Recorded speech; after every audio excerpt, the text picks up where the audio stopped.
হ্যাঁ দিব। এটা তো মনে করো শৈশবের স্মৃতি, এখানে স্কুল গেছি 5 বছর, তো মনে করো সবসময় মনে পড়ে। হ্যাঁ তখন গাছটি ছোটো ছোটো আসলে এত সুন্দর আসলে না, শুদ্ধ ভাষায় বলতে হইব। হ্যাঁ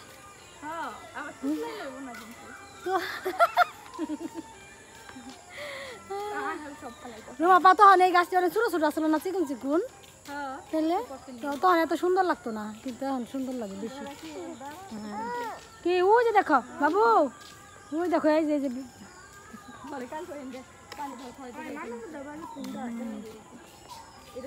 এখানে এইখান থেকে আমরা হাই স্কুলের 5 বছর যাতায়াত করছি সব বন্ধু বান্ধবীরা মিলে, স্মৃতি কখনো ভুলার নয়। এই আমি কথা বলতেছি শুনোস না তোরা, বললাম এই স্মৃতি কখনো ভুলার নয়। 5 বছর গেছি বন্ধু বান্ধবের সাথে। হ্যাঁ না এগুলি ছাড়ুম, এগুলি তোরা শুনবি না, বুঝবি তো মলি আন্টি বলছে, ঠিক আছে।